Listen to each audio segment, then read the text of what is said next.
Bonjour, à l'occasion de notre 4 Week Challenge, on te propose un nouveau format de podcast sur le thème du sport et de l'alimentation. Sur ce, c'est parti pour votre podcast. Bonjour l'équipe couleur, bonjour l'équipe couleuse. On se retrouve ensemble aujourd'hui pour ce nouveau podcast. C'est Cyril, coach et responsable dans la salle de sport Keep Cool Euromédecine sur Montpellier. Et ensemble, aujourd'hui dans le cadre du 4 Week Challenge, on va aborder les idées reçues du fitness. J'en ai sélectionné 5 principales qui vont pouvoir vous aider à comprendre ou à mieux évaluer ce que vous réalisez dans vos entraînements. Donc n'oubliez pas, vous pouvez identifier votre salle Keep Cool sur les réseaux sociaux, demandez vos conseils à vos coachs aussi, c'est très important. Allez, on est parti pour 5 minutes, let's go. Première idée reçue que j'ai sélectionnée, est-ce que le cardio c'est la meilleure méthode pour perdre du poids? Concrètement, ce qu'il faut établir avec le cardio, c'est trouver l'équilibre entre vos apports et votre dépense énergétique sur la journée. C'est une des méthodes pour perdre du poids, mais ce n'est pas la meilleure, puisque tout simplement le cardio va vous permettre de travailler en endurance, mais l'idéal pour perdre du poids, ça reste un mélange de cardio et de renforcement, puisque créer du muscle va vous permettre tout simplement d'augmenter votre consommation de masse graisseuse via la masse musculaire, puisque celle-ci fonctionne tout simplement grâce à la graisse. Donc le cardio, ça reste une bonne méthode, mais cumulé et associé à la musculation, ça reste beaucoup plus efficace. Seconde idée reçue que j'ai sélectionnée, j'entends souvent dans la salle des adhérents qui me disent je prends trop vite, je ne fais pas de musculation, ça fait gonfler, je prends trop vite des jambes par exemple. Sachez que sur le moment c'est normal d'être gonflé, c'est ce qu'on appelle l'hypertrophie. Il y a un énorme afflux sanguin au niveau de la zone que vous travaillez, mais ce n'est pas pour autant que vous allez avoir des cuisses énormes en faisant 2, même 3 séances de renforcement dans la semaine. C'est un processus qui est normal, il ne faut pas s'inquiéter.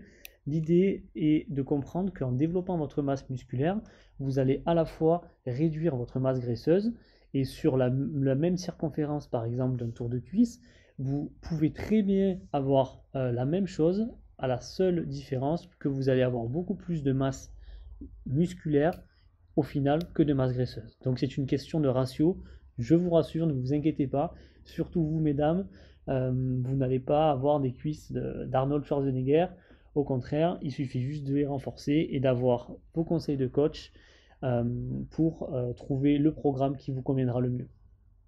Dans la logique de la deuxième idée reçue, donc on tombe sur la troisième qui est j'ai un poids stable, ça veut dire que je n'obtiens pas de résultat.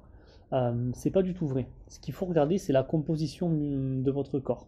C'est-à-dire vous pouvez très bien avoir une phase où vous allez même prendre du poids si vous souhaitez prendre du muscle, ce qui est normal puisque dans un premier temps, vous allez développer votre masse musculaire. La masse musculaire étant plus lourde que la masse graisseuse, vous risquez dans un premier temps de monter. Puis, quand vous allez aborder une phase de redescente au niveau de votre poids de corps, vous allez très bien pouvoir stagner au même poids de départ. En revanche, à la différence, vous aurez peut-être 2, 3, 5, 6% de masse graisseuse en moins. Et ça, c'est pas négligeable sur le long terme. Donc ne lâchez pas, ce n'est pas parce que vous avez un poids stable que vous ne progressez pas. J'en viens du coup à la quatrième idée reçue, celle de la transpiration. Les gens me disent souvent, plus je transpire, plus je perds du gras. Sachez que c'est faux.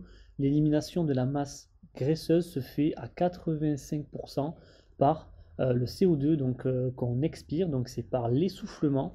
Plus vous allez être essoufflé, plus vous allez travailler sur votre perte de masse graisseuse.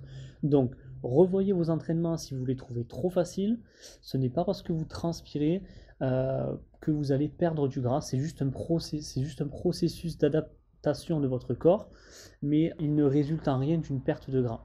Pensez à demander des conseils à vos coachs et à utiliser différentes séances du 4 Week Challenge, telles que le HIIT, qui vous permet de mélanger le cardio, la muscu sous forme de circuit, et qui est aujourd'hui une des meilleures méthodes pour éliminer et perdre du gras.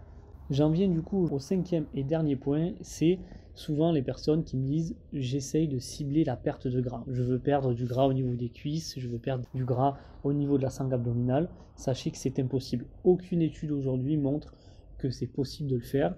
La seule différence, c'est qu'il faut tout simplement utiliser des mouvements qu'on appelle polyarticulaires. Concrètement, ça ressemble par exemple au squat que vous avez l'habitude de faire. faire des mouvements qui sont explosifs, où tout votre corps est mis en situation d'adaptation. Donc c'est très important d'avoir des mouvements globaux tels que des fentes, des squats jumps. C'est par ce type de mouvement que vous allez pouvoir éliminer votre masse graisseuse. Après, c'est le corps qui va décider, qui va puiser dans les cellules graisseuses pour les éliminer, mais en aucun cas il est possible de faire un ciblage de perte de gras.